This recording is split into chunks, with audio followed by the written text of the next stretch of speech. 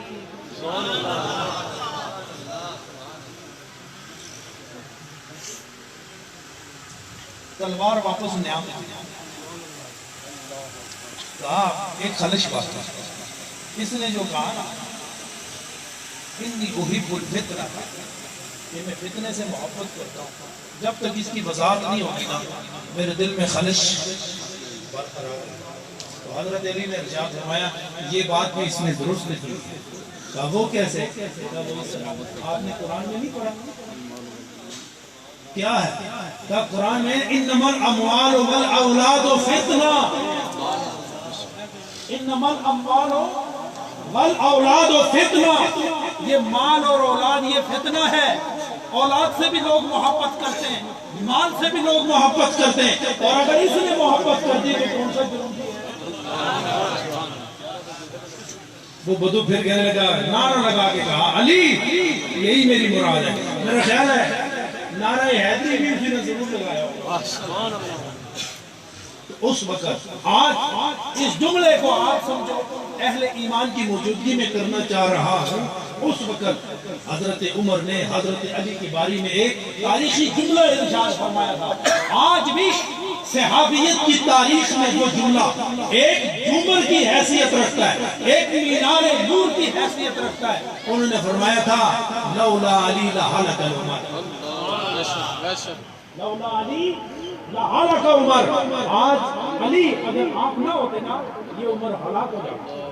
کہا کیسے ہلاک ہے؟ کہا اس طرح کہ اگر آپ نے اس کے سوالوں کے جواب نہ دیے ہوتے آج یہ تلوار اس کا سر اتارے بغیر نیام میں نہیں جانے والی، اس کا سر اتر جاتا، اور جب اس کا سر اترتا اور یہ ناحق خون عمر کے گلے میں ہوتا اور عمر ہلاک ہو جاتا کہ کل خدا کو اس نہ کردہ گناہ اس کا جواب اور اس قتل کا میں کیا جواب اپنے رب کی بارگاہ میں دیتا ہوں۔ اس لیے میں کہتا ہوں کہ لولا علی لہلک عمر، اگر علی ہوتا نا عمر ہلاک، تو علی ہے لہذا عمر ہلاک نہیں ہوگا، جب تک علی ہے عمر ہلاک نہیں ہوگا۔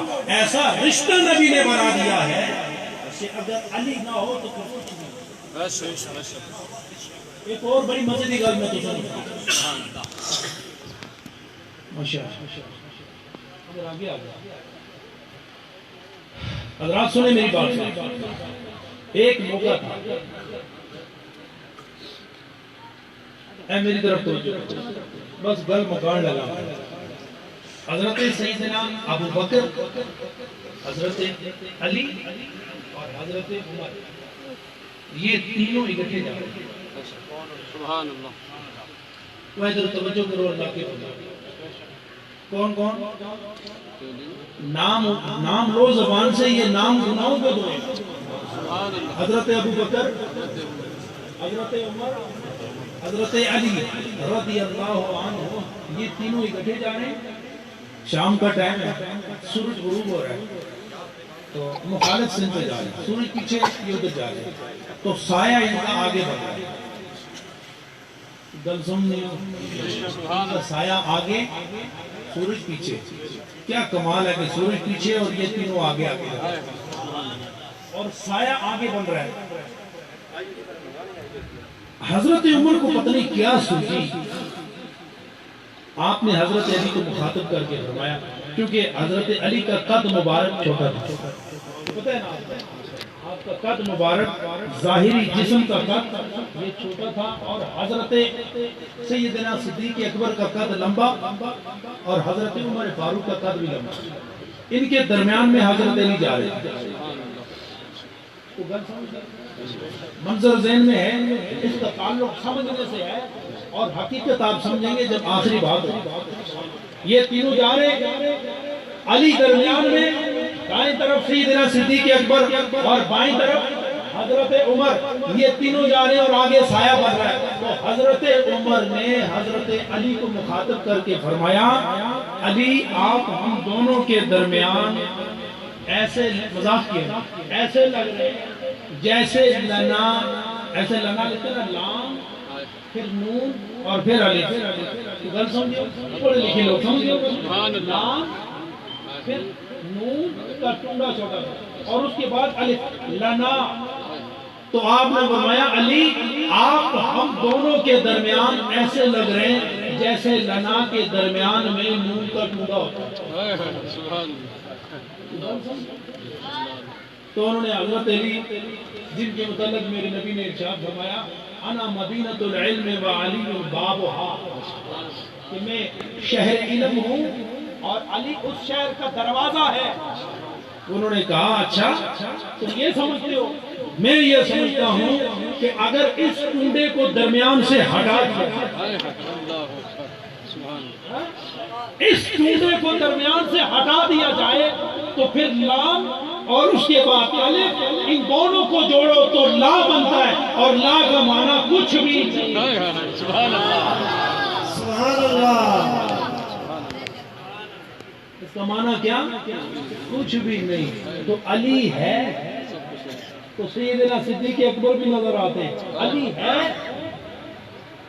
تو فاروق اعظم بھی نظر آتا ہے۔ ان دونوں کو جوڑنے والا لنا ہمارے لیے اس سے ثابت ہوتا ہے کہ خدا نے نبی کے صدقے جو دیا، یا تو سیدنا صدیق اکبر کے در پہ نظر آئے گا، یا عمر خطاب کے در پہ نظر آئے گا، یا علی کے دروازے پر نظر آئے گا، اس لیے کہ ان کو جوڑنے والا نبی دو عالم ہے اور ان دونوں کو مضبوط کرنے والا شیر ہے۔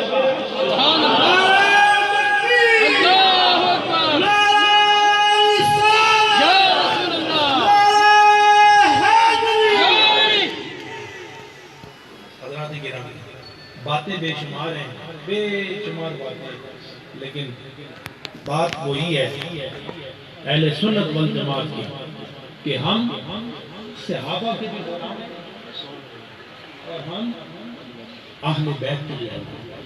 یہ گل صحیح ہے نا؟ یہ بات صحیح ہے۔ ہم ان لوگوں میں نہیں جو صحابہ کو گالیاں دیتے ہیں، ہم ان لوگوں میں نہیں جو اہل بیت کی شان میں گستاخی کرتے ہیں، ہم اہل سنت و جماعت ہیں۔ صحابہ کی محبت، اہل بیت کی محبت اگر کہیں دامن میں نظر آئے گی تو وہ اہل سنت و جماعت ہے۔ ظاہر دیکھو، باطن دیکھو، صحابہ کی محبت کا چراغ بھی وہی ہے اور اہل بیت کی محبت کا چراغ بھی وہی ہے۔ ہمیشہ یاد رکھو میرے نبی کا فرمان کہ اصحابی کنجوم بِأَيِّهِمْ اقتدیتم اہتدیتم، میرے صحابہ آسمان کے ستاروں کی مانند ہیں۔ بِأَيِّهِمْ اقتدیتم، اگر ان ستاروں میں سے کسی ایک ستارے کے تم نے قدم پکڑ لیے، اہتدیتم، میں محمد تمہیں سند دیتا ہوں کہ ہدایت تمہارے۔ اور کیا فرمایا اہل بیت کے بارے میں کہ میری اہل بیت کشتی نوح کے مانند ہے، من رکبہا نجا، میری آگ کشتی نوح کی مانند ہے، اور کشتی نوح میں جو سوار ہو گیا وہ نجات پا گیا، اور میری آگ سے جس نے محبت کی وہ ایسے ہے جیسے کشتی نجات میں سوار ہو گیا، اور جو کشتی میں سوار ہو جائے وہ نجات پا جائے۔ لیکن ایک بات بتاؤ، پچھلے زمانوں میں جب کشتی نے سفر کرنا ہوتا تھا نا تو کشتی چلانے والا وہ کس چیز کو دیکھ کے منزل کا تعین کرتا تھا؟ بول گئے ہو؟ آج جگہ جگہ سائن بورڈ لگے ہوتے ہیں، ادھر موڑو جی، ادھر موڑو جی، سیدھے جاؤ جی، واپس پیچھے جاؤ جی، ایسا ہے نا؟ تو پچھلے زمانوں میں نور کے دور کے بعد جب کشتی کا سفر ہوتا تھا تو منزل کا تعین کیسے کرتے تھے؟ ستاروں کو دیکھ کر کشتی منزل کا تعین کرتی کہ ہم نے شام جانا ہے، ہم نے کوفہ جانا ہے، ہم نے کربلا جانا ہے، ہم نے کہاں جانا ہے. تو جس طرف ستارہ ہوتا اس کے نیچے جو سلطنت ہوتی کشتی اس کو دیکھ کے تو ادھر جاتی. اس کا منظر علماء نے بیان کرنے کے بعد کہا صرف اہل بیت کی محبت سے نجات مل جائے گی، لیکن منزل نہیں ملے گی. منزل اسی کو ملے گی جس کی نظر ستارے پر ہو، اہل بیت کا دامن جس کے ہاتھ میں ہو اور دل و نگاہ میں ستاروں سے محبت اور اس کا چراغ ہو، وہ نجات یافتہ بھی ہوتا ہے، منزل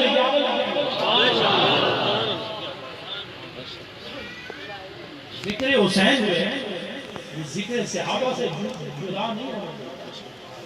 ذکر حسین ہوگا تو ذکر صحابہ ہوگا، اور ذکر صحابہ ہوگا تو ذکر حسین ہوگا. یہ ہمارا اللہ تعالیٰ ہم سب کو رائے حق نصیب فرمائے اور اس حق پر قائم رہنے کی ہم سب کو خدا توفیق نصیب. تھوڑا سا ذکر کر دیں، تھوڑا سا ذکر. انتہائی محبت کے ساتھ، انتہائی محبت. جو غلطیاں کوتاہیاں پچھلے ہوئی ہیں یہ ذکر اس کوتاہیوں کو ختم کر دیں. لا الہ الا اللہ، لا الہ الا اللہ.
بلند آواز صرف ایک منٹ کے زیادہ نہیں، لیکن انتہائی محبت ہے. بلند آواز میں ذکر کرو، ایسا محسوس ہو کہ اس ذکر نے عرش و فرش کو ایک کر دیا.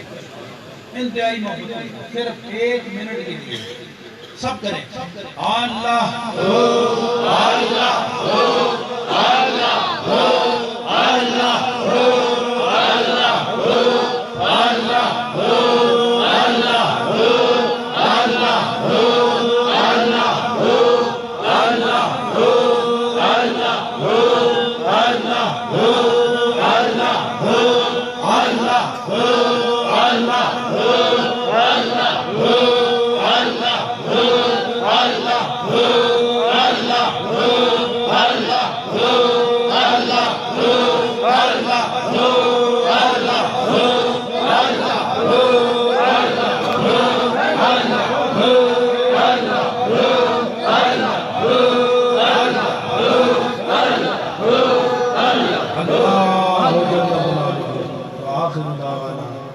الحمد للہ رب العالمین.